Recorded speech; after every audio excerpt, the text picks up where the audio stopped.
எண்ணெய் தேய்ச்சி குளிக்கிற அன்னைக்கு தலைக்கு சாம்பிராணி போடணும். எதுக்காக அப்படின்னா, வேஸ்லின் இந்த மாதிரி எத்தனையோ விஷயங்கள் நம்ம ஸ்கின்னுக்கு அப்ளை பண்ணுறோம். ஆனால் இது எல்லாத்தையுமே தரக்கூடியது இந்த எண்ணெய் குளியல். எல்லா ஜாயின்ஸ்லையும் இந்த எண்ணெய் தேய்க்கும் பொழுது அதில் இருக்கக்கூடிய அந்த பசைத்தன்மைன்னு சொல்லக்கூடிய இந்த சைனோவியல் ஃப்ளூயிட்னு சொல்லக்கூடியது பசைத்தன்மை அதிகரிக்கும். இந்த மூக்குக்கு பகுதியிலலாம் நீர் கோத்திருந்ததுன்னா அந்த நீரெல்லாம் கம்ப்ளீட்டாக இருமல்லையும் தும்மல்லையும் சாம்பிராணி புகை என்னவாகுது, ஆன்டி ஃபங்கலாக, ஆன்டி பாக்டீரியலாக, ஆன்டி வைரலாக ஆக்ட் ஆகுது.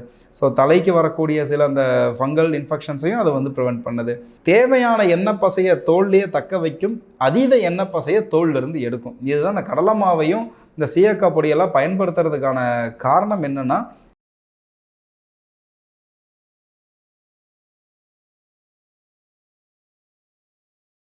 எண்ணெய் தேய்ச்சி குளிக்கிறது அப்படிங்கிற ஒரு விஷயத்த நம்ம பார்க்க போகிறோம்.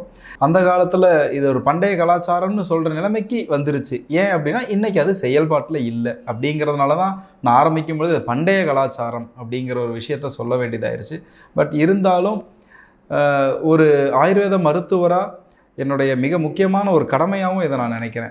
இதை பற்றின ஒரு விழிப்புணர்வு, இதை பற்றின ஒரு நாலேஜ், இதை பற்றின ஒரு சில முக்கிய தகவல்கள், மருத்துவ குறிப்புகள், உடல் ரீதியான விஷயங்கள் இதில் இந்த எண்ணெய் தேய்ச்சி குளிக்கிறதுல என்னென்ன இருக்குது, மன ரீதியான விஷயங்கள் இதுக்குள்ளே என்னென்ன அடங்கி இருக்குங்கிறத நம்ம ஒரு சின்ன இதாக பார்த்துருவோம். ஸோ முதல்ல இந்த எண்ணெய் தேய்ச்சி குளிக்கிறது அப்படின்னா என்ன, ஏன் இதை செய்யணும் அப்படிங்கிறத நம்ம பார்ப்போம். பொதுவாக இந்த எண்ணெய் தேய்ச்சி குளிக்கிறத சனிக்கிழமைகளில் நம்ம வீட்டில் எல்லோரும், இப்போ எங்கள் வீட்டில் அப்படின்னா எங்களுக்கு முன்னாடி எங்கள் ஜென்ரேஷன் வரைக்கும், இப்போ அடுத்த ஜென்ரேஷன் வரைக்கும். ஸோ பொதுவாக சனிக்கிழமைகளில் இதுக்கான வேலைகளை பெரும்பாலும் செய்வாங்க.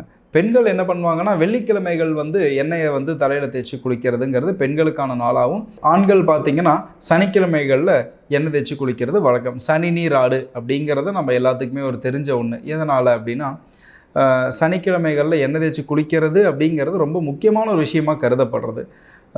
இந்த எண்ணெய் தேய்ச்சி குளிக்கிறதுங்கிறது முறை என்ன, இதை எப்படி நம்ம செய்யணும் அப்படின்னா, யூஸ்வலாக இதுக்கு என்ன எண்ணெய் பயன்படுத்தும் அப்படின்னா, குழந்தைகள்னு சொல்லப்போனால் ஒரு 4-5 வயதுக்கு உட்பட்ட குழந்தைகளுக்கு தேங்காய் எண்ணெய் பயன்படுத்துறது வழக்கம். ஒரு 6 வயதுக்கு மேலே இருக்கிறவங்க, இல்லை ஒரு 8 வயசுன்னு வச்சுக்கலாம், 8 வயதுக்கு மேலே இருக்கிறவங்க என்ன பண்ணுவாங்கன்னா, பெரும்பாலும் நல்லெண்ணெய் பயன்படுத்துறது வழக்கம். ஸோ இதில் என்ன செய்யணும் அப்படின்னா, முதல்ல அந்த எண்ணெயை சூடு பண்ணணும். கொஞ்சம் ஜீரகம், பூண்டு தட்டி போட்டு அந்த எண்ணெயை சூடு பண்ணி அந்த பூண்டு பொரியிற வரைக்கும் அந்த டைமை கொடுத்து, அந்த எண்ணெயை சூடானதுக்கப்புறம் அந்த சூடு தனியும், உடல் தாங்கும் சூடுக்கு வந்ததுக்கப்புறம் அதை தேய்க்க ஆரம்பிக்கணும். முதல்ல உச்சந்தலையில் ஆரம்பித்து கொஞ்சம் கொஞ்சமாக உடம்புடைய எல்லா பகுதிகளுக்கும் நம்ம தேய்க்கணும். ஷோல்டர் ஜாயின்ஸு, முட்டி, இடுப்பு, கழுத்து. ஸோ இதை எந்த வயதினர் அப்படின்னா, நம்ம உயிரோடு இருக்கிற வரைக்கும் செய்யணும். இது வயது காலமே கிடையாது. இது எதுக்கு சமமாக சொல்லலாம், மூச்சு விடுறதுக்கு சமமாக நம்ம சொல்லலாம். ஸோ அந்தளவுக்கு ஒரு முக்கியத்துவம் வாய்ந்த ஒரு பழக்க வழக்கம் அண்ட் வாழ்வியல் முறையும் கூட இது. ஸோ இந்த எண்ணெய் தேய்க்கிறதுல என்னென்ன பெனிஃபிட்ஸ் நம்ம இருக்குங்கிறத பார்ப்போம். So first physical benefits. எல்லா ஜாயின்ஸ்லையும் இந்த எண்ணெய் தேய்க்கும் பொழுது அதில் இருக்கக்கூடிய அந்த பசைத்தன்மைன்னு சொல்லக்கூடிய இந்த சைனோவியல் ஃப்ளூயிட்னு சொல்லக்கூடியது பசைத்தன்மை அதிகரிக்கும். ஒன்று. அடுத்தது, தோலில் முக்கியமாக ஸ்கின்னுடைய இம்யூனிட்டியை பூஸ்டப் பண்ணும்.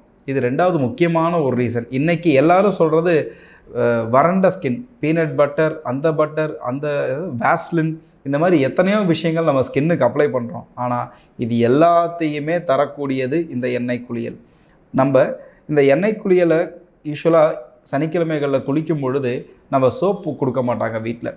கடலை மாவோ இல்லை சீயக்காய் பொடி தான் கொடுப்பாங்க. எதனால் அப்படின்னா, தேவையான எண்ணெய் பசையை தோல்லையே தக்க வைக்கும், அதீத எண்ணெய் பசையை தோல்லிருந்து எடுக்கும். இதுதான் இந்த கடலை மாவையும் இந்த சீயக்காய் பொடியெல்லாம் பயன்படுத்துறதுக்கான காரணம் என்னென்னா, தேவையான அளவான எண்ணெய் பசையை நம்ம ஸ்கின்னில் வைக்கும். எண்ணெய் தேய்ச்சி குளித்து முடிச்சுட்டு என்ன பண்ணலாம் அப்படின்னா, தலையை காய வைக்கிறதுங்கிறது ரொம்ப முக்கியமான ப்ரொசீஜர். அது குறிப்பாக எண்ணெய் தேய்ச்சி குளிக்கிற அன்னைக்கு தலைக்கு சாம்பிராணி போடணும். எதுக்காக அப்படின்னா, அங்கங்கே தங்கி இருக்கிற நீரை வெளியே எடுக்கணும். அந்த சாம்பிராணி போடும்போது அந்த புகையும் அந்த நெருப்பினுடைய உஷ்ணமும் என்ன பண்ணும், தலையில் தேவையில்லாத அந்த நீரெல்லாம் எடுக்கும்.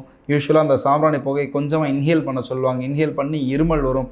எங்கெங்கேயாவது அங்கே எங்கேயாவது நீர் கோத்திருந்து தலைப்பகுதிகளில், கன்னத்தில், இந்த மூக்குக்கு பகுதியிலலாம் நீர் கோத்திருந்ததுன்னா அந்த நீரெல்லாம் கம்ப்ளீட்டாக இருமல்லையும் தும்மல்லையும் வெளியேறிடும். ஸோ சாம்பிராணி போடும் பொழுது தலைக்கு வரக்கூடிய அந்த தலையை சிலர் இப்போ இருக்கக்கூடிய ஃபேஷன் என்ன, குளிச்சுட்டு அந்த ஈரத்தோடு வெளியே கிளம்பிடுறது, அதெல்லாம் வந்து டேண்ட்ரஃப் வர்றதுக்கான வாய்ப்புகள் அதிகப்படுத்தும். சாம்பிராணி போடும் பொழுது அந்த ஈரம் நல்லா காய்ந்து சாம்பிராணி புகை வந்து என்னவாகுது, ஆன்டி ஃபங்கலாக, ஆன்டி பாக்டீரியலாக, ஆன்டி வைரலாக ஆக்ட் ஆகுது.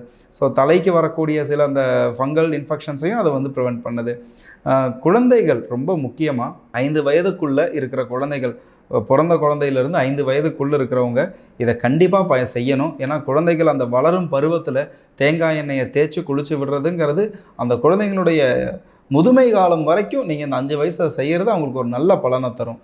இவ்வளோ நேரம் இந்த எண்ணெய் தேய்ச்சி குளிக்கிறத பற்றி சொன்னோம். இந்த முக்கியமாக இந்த காணொலியோட நோக்கம் என்ன அப்படின்னா, உங்களுக்கு முன்னாடி ஜென்ரேஷனுக்கு கிடைச்ச விஷயத்தை நீங்கள் அடுத்த ஜென்ரேஷனுக்கு கொண்டு போகணும் அப்படிங்கிறது தான் இந்த காணொலியோட மிக முக்கியமான நோக்கமே. அதுதான் உங்களுக்கு கிடச்சிருக்கும், ஆனால் அது உங்கள் குழந்தைங்களுக்கு நீங்கள் கொடுக்கணுங்கிறதான்.